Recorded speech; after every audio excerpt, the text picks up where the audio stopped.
오늘부터 고난주간이 시작이 됩니다. 이 일주일 동안 주님의 고난을 함께 기억하고 묵상하며 또 경건하고 거룩하게 지낼 수 있기를 바랍니다. 어제는 주님의 사랑으로 우리를 부르심에 대해서 우리가 함께 말씀을 나누었습니다. 우리는 이제 신앙의 연륜이 깊어지고 교회 안에서 어떤 책임을 맡게 되면은 내가 어떠한 사역의 열매를 거둘지에 대해서 걱정하기 시작합니다. 압박감이 있죠. 제가 이해합니다.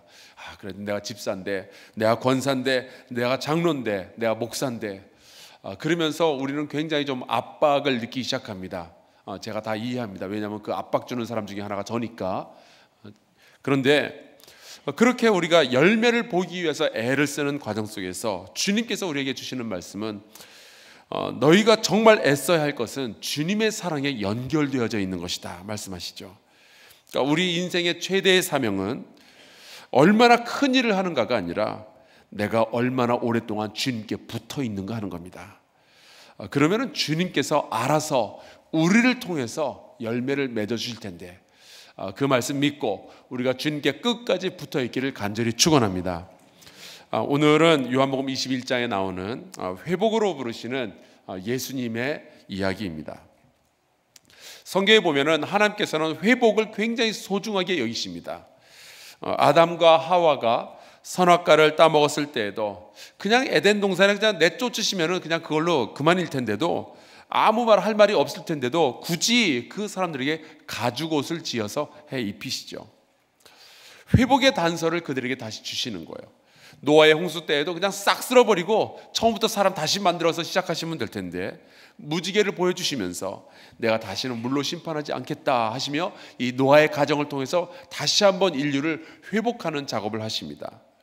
그러면서도 사람들의 죄가 멈추질 않자 이번에는 아브라함을 통해서 새로운 회복을 꿈꾸게 해주셔요. 그것은 믿음을 통해서 사람들을 복받게 하겠다라는 하나님의 새로운 계획이었습니다. 여러분 출애굽의 이야기를 보면은 애굽의 종살이를 통해서 그들은 그냥 죄인의 그 습관이 철저하게 배어있던 사람들인데 이 출애굽기는요 가만히 보면은 이 죄인들이 하나님의 백성으로 회복되어져 가는 그러한 과정이에요. 하도 말을 안 들으니까 이 광야 생활을 통해서 굉장히 많은 고난을 겪게 되죠. 가나안에 정착한 이후에도 이 이스라엘 백성은 굉장히 죄를 많이 짓습니다. 그 이야기가 사사기에 아주 세세하게 기록이 되어져 있는데 그래서 사사기는 얼핏 보면 사람들의 죄악의 이야기예요. 그러나 여러분 반복되는 것은 죄 지은 사람을 다시 회복시키는 하나님의 이야기이기도 합니다. 그 사사시대에 일어난 작은 회복의 이야기가 바로 룻기입니다. 한 가문이 이제 베들레헴에 닥친 이 기근으로 말미암아 완전히 망해버리죠. 먹고 살겠다고 모압 땅까지 갔는데 거기서도 다 웬만한 사람들은 다 죽고 여자들만 남습니다. 그런데 룻기를 가만히 보면은 그 가문이 하나님의 은혜로 다시 회복되는 이야기예요. 그것도 모압 여자 룻을 통해서 보아스라는 남자가 이 이방인 여자 룻과 결혼하는 이야기를 가만히 읽다 보면은 호세아서에 나오는 그 말씀이 제가 생각이 나요. 내가 내게 장가들어 그러면서 이스라엘 백성을 다시 회복시키겠다 하시는 그 하나님의 말씀이 이 보아스가 룻과 결혼하는 장면에서 보입니다. 그 가문에서 다윗 왕이 나오는 걸 보세요. 그리고 그 다윗 왕의 후손 가운데 예수 그리스도께서 나타나시는 걸 보세요. 하나님은 참 기기묘묘하게 사람들을 회복으로 이끌어 가십니다. 이스라엘 왕국 그 역사 내내 그 하나님 앞에서 모든 사람들이 죄를 짓습니다. 왕들도 죄를 짓고 백성들도 죄를 짓고 그래서 선지자들이 너희들 그러면 망한다라는 메시지를 계속 전달을 하죠. 그러면서도 하나님은 계속해서 또 회복의 메시지를 함께 전해주십니다. 이사야서 52장 9절 너 예루살렘의 황폐한 곳들아 기쁜 소리를 내어 함께 노래할지어다 이는 여호와께서 그의 백성을 위로하셨고 예루살렘을 구속하셨습니다. 호세아서 6장 1절 오라 우리가 여호와께로 돌아가자 여호와께서 우리를 찢으셨으나 도로 낫게 하실 것이요 우리를 치셨으나 싸매어 주실 것입니다. 하나님은 회복의 하나님인 줄로 믿습니다. 그러니까 예수께서 이 땅에 오신 것도요 그 회복을 위하여 오신 거예요. 로마서 5장 10절 곧 우리가 원수 되었을 때에 그의 아들의 죽으심으로 말미암아 하나님과 화목하게 되었은즉 화목하게 된 자로서는 더욱 그의 살아나심으로 말미암아 구원을 받을 것이니라.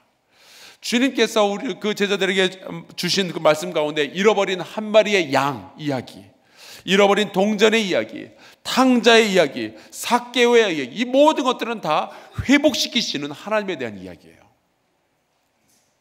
특별히 오늘 본문이 주목하는 이 사람은 베드로입니다.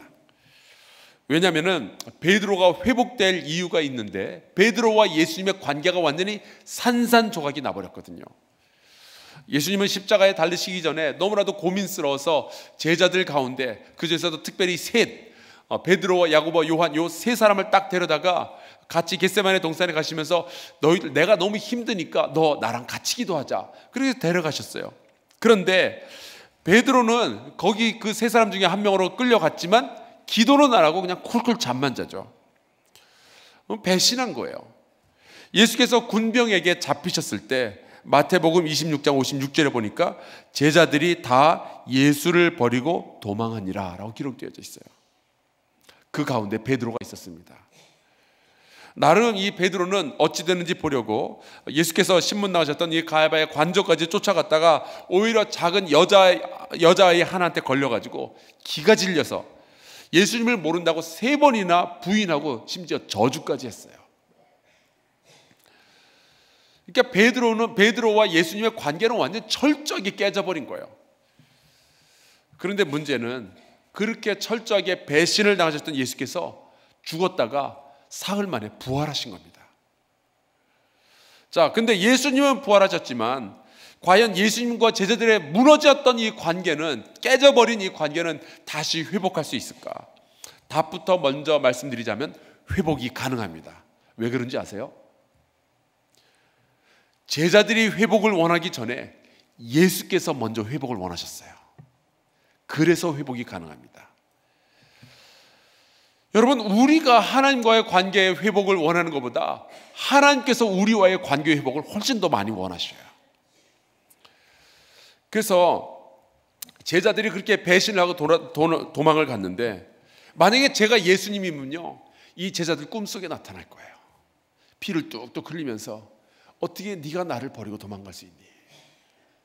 입에 칼 하나 물고 나타나서 머리 풀어 헤치고, 저는 뭐 짧아서 풀어 헤칠 건 없지만 네가 어떻게 내가 십자가에 달리는데 너는 와보지도 않을 수가 있냐?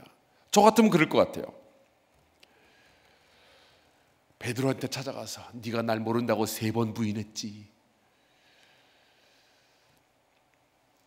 그런데 예수님은 그 배신의 상처가 손, 발, 옆구리에 그리고 머리에 있는데도 그럼에도 불구하고 자기를 배신한 제자들을 다시 만나시고 위로하시고 또 다시 신뢰하시고 관계를 회복하기를 원하셨어요.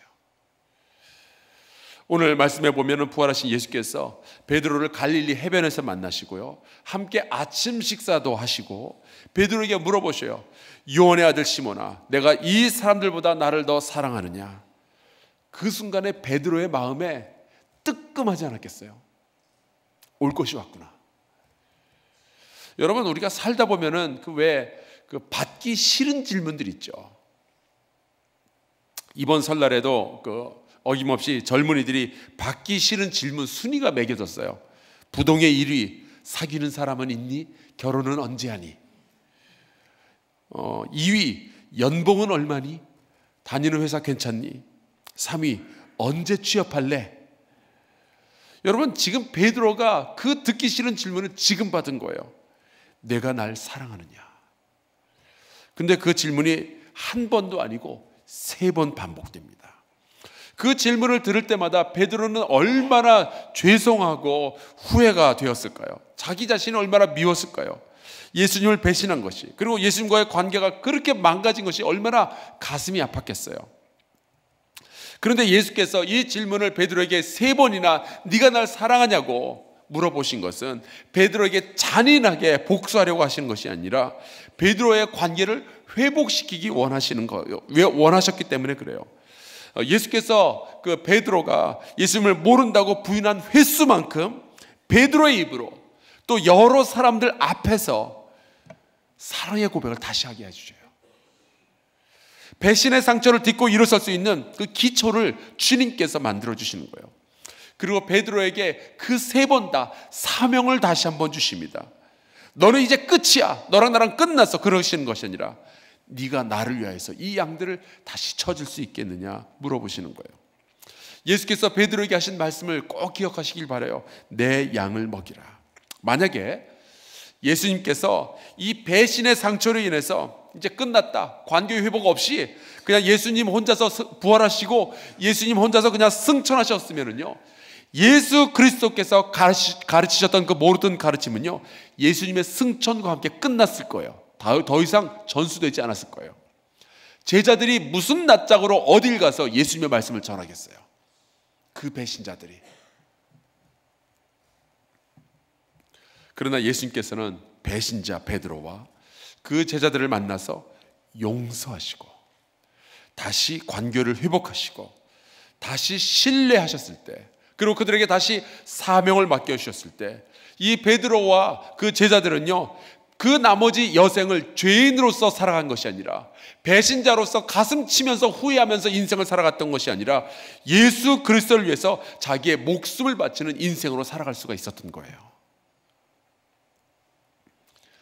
여러분과 저는 배신자들입니다. 주님 앞에서 고개를 들 수 없는 사람들이에요. 우리가 예수 그리스도의 보혈의 피로 구원받아 놓고, 예수님의 사랑을 그렇게 많이 받아 놓고 예수님 배신하기를 한두 번 한 게 아니잖아요. 베드로는 3번 부인했지만 도대체 우리는 몇 번 부인했을까요? 입으로 혹은 행동으로, 생각으로. 어제까지 우리가 35개의 부르심에 대한 말씀을 함께 나누었는데, 우리가 그 부르심 가운데 몇 개나 제대로 응답했을까요? 우리는 참 보면 볼수록 베드로 같은 사람들, 혹은 베드로보다 더 나쁜 사람들인 것 같아요. 상황에 따라서 주님을 모른 척하고, 필요하다면 주님을 떠났다가 필요하면 다시 주님께 돌아오기를 수도 없이 반복하며 지금까지 살아왔어요. 근데 예수께서는 그 사랑하는 제자들에게서 받았던 가장 깊은 상처 속에서도 가장 높은 사랑을 그 제자들에게 보여주셨습니다. 베드로의 관계를 회복하시고 그의 사명까지도 다시 회복해 주셔요. 여러분, 똑같이 주님께서는 우리와의 관계를 회복하기 원하시고 우리의 사명도 다시 회복시켜 주시기를 원하시는 분이십니다. 오스왈드 챔버스 목사님이 이런 말씀을 하셨어요. 예수 그리스도는 하나의 목적 때문에 성육신 하셨습니다. 사람이 하나님의 친구이자 사랑으로서 창조된 그대로 하나님께 돌아와 설 수 있게 하는 것입니다. 이전까지 주님을 많이 배신했었다면 이제 회복으로 부르시는 주님 앞에 무릎을 꿇고 제가 여기 있다고, 주님의 뜻대로 나를 회복시켜달라고 기도하는 저와 여러분 되기를 간절히 소원합니다. 오늘 우리 함께 기도할 때, 주님, 제가 여기 있습니다. 부끄럽지만 여전히 주님을 사랑하는 마음이 있습니다. 죄를 지었고 주님 배신했지만 저의 약한 모습 이면에는 주님을 사랑하는 마음이 여전히 한 줌이라도 남아 있습니다. 저를 다시 받아주실 줄 믿습니다. 제가 다시 사명 감당할 수 있도록 주여 저를 붙들어 주시옵소서. 주기도문 하고요, 통성으로 기도합시다.